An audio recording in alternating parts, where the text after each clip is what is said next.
welcome to Watch Symposium. I'm Austin, and what's more fun to discuss than a Rolex dilemma? Should I do this or this? Well, a Rolex trilemma. That's what I have for you here today. And this is a custom video for Fred. He writes, I like your work, Austin, and your channel is now regular viewing. This is a simple question, perhaps, and a topic for a potential custom video. After a Tudor purchase, I have established a good relationship with an AD, and that's a Rolex authorized dealer, since the middle of 2020, albeit at a considerable distance from my home here in the UK. Essentially an Osaka type trip for me, and he's referring to a recent watch reconnaissance mission I went on from Tokyo to Osaka. Links in the description to that video. In the aftermath, you can see how it turned out. With the rolling full lockdown situation, the AD is now completely unreachable. Illegal travel, risky with COVID, and the store is shut.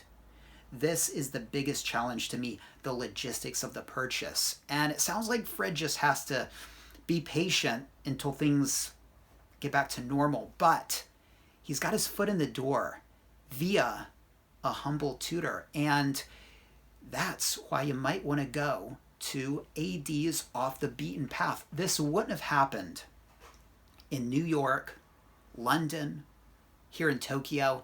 You're competing with big spenders. And so the purchase of a modest Tudor isn't going to get you very far in terms of the steel professional Rolexes. All right. So there's a strategy to take note of here. In my collection, I have several Tudors: North Flag, Harrods Black Bay Bronze, brown dial, also a 16570 Polar. That's the 40mm Explorer 2. For many years, my grail. So he's got a 4-piece collection. It's Tudor heavy, 3 Tudors, 1 Rolex, all wearable to watches, my kind of watches in terms of style. And yeah, I mean, it's a solid collection. I would say more of a balance of Rolex and Tudor would be more to my liking. I'd rather be a Rolex guy with a Tudor than a Tudor guy with a Rolex, all right? But these are all Wilsdorf pieces, so he's at least got one foot on the path of Rolex, so it's a good collection. Back in December, my AD has, what was the term, quote, approved my moving forward with a purchase. The times we live in, where your store approves you to buy a watch, but that's where we are.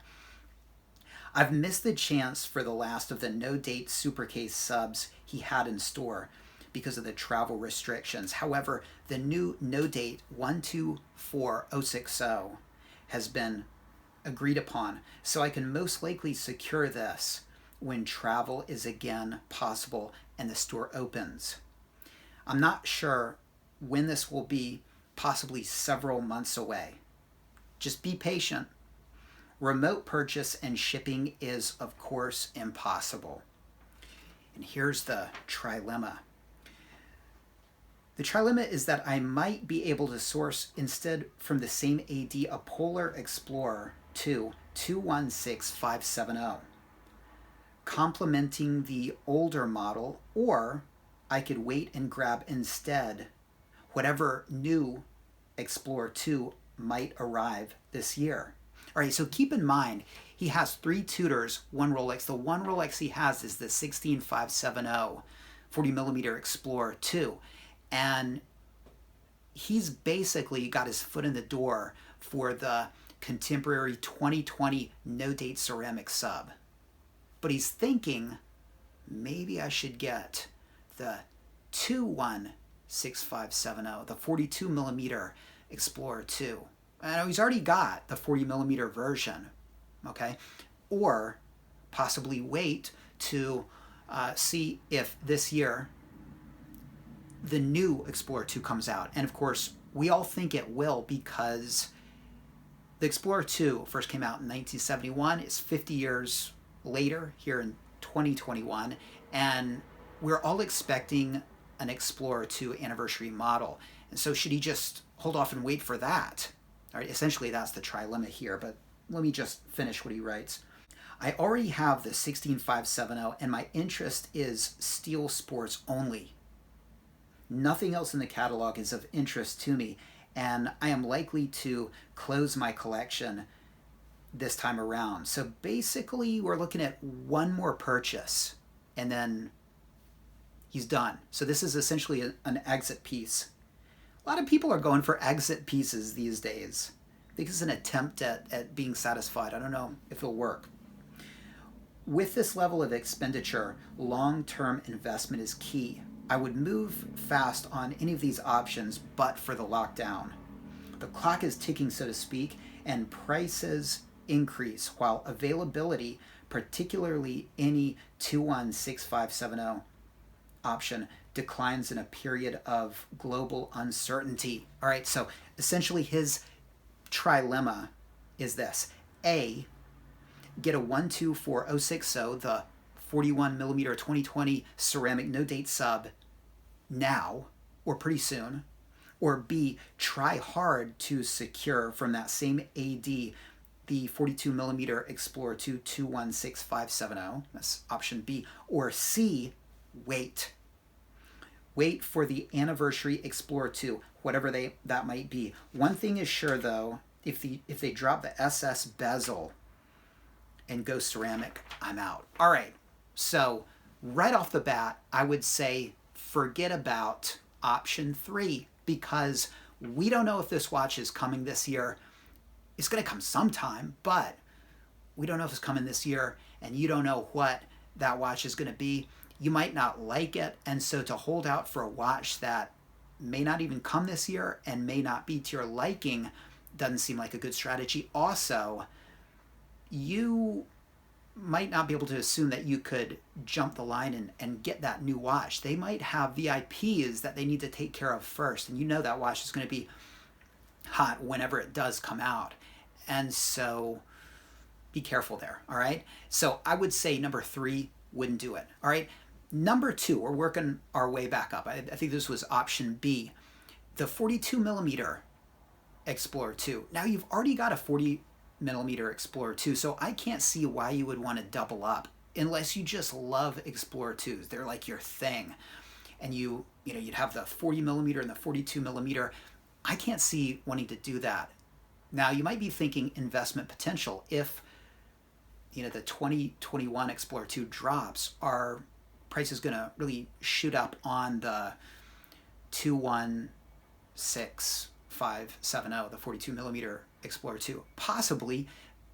More than anything, of course, it's going to be retailers jacking up the price for people running out, trying to, get this discontinued model. All right, playing into people's fear of missing out. So there's that, okay? But keep in mind, you already have this watch. So if it's an exit piece and you really want to get the most for your money, you should go for different functions and different aesthetic. And that leads us to A. And that's the situation you're in, waiting for the no date sub. Now, it's going to give you a nice clean dialed no date sub. You'll get that rotating bezel. That timing capability on the rotating bezel is nice. It'll be a time only 3-hander, black dial versus your white dial. Aesthetically, just in terms of your collection, it's a no-brainer to me. Go with option A. But you further should go with option A because the sub is a more desirable watch. So even if the 2021 Explorer 2 drops, it's not going to, cut out the market of the more popular sub. The sub is a more popular watch to have.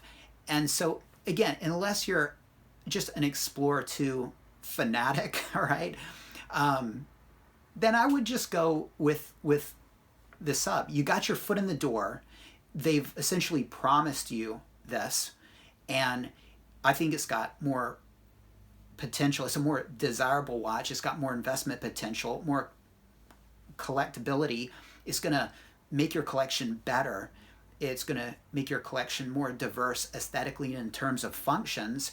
And without a doubt, that's what I would do. Now, why not try to have your cake and eat it too? Okay, so things open up. You go the sub is right in front of you, I would have this conversation with your sales rep, and I would say, I'm going to get this watch, but I was thinking, about a potential Explorer 2 that's rumored to be coming out this year, and I love the Explorer 2, and I'm thinking of getting it. And I would ask them then and there, I'd say, I don't want to regret this purchase, but if it does come out this year, can you put me on the list for it? Can I have first right of refusal? You'll be in a good situation because you're getting ready to drop a bunch of money, and they're more likely to commit to that promise. And also, they're essentially committing to promising you a watch that nobody really knows if it's coming or not. And that's an easy promise to make. So I would do that. And then when it does come, you can decide if you want to add it. You can maybe add it and decide which one you want to let go.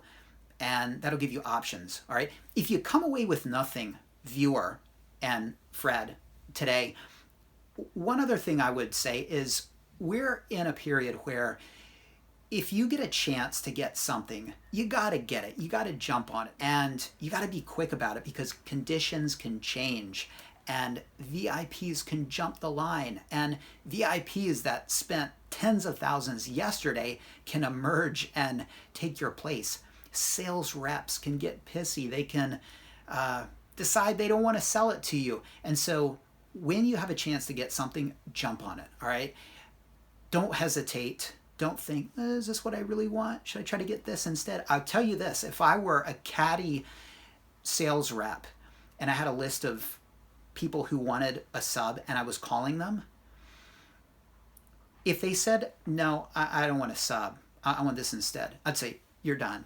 You're done. If you didn't call me back and politely ask me to take you off the list or to put you for a different watch, and I went out of my way to call you, and you turned down this amazing watch that I'm allowing you to buy, you're getting cut off, all right?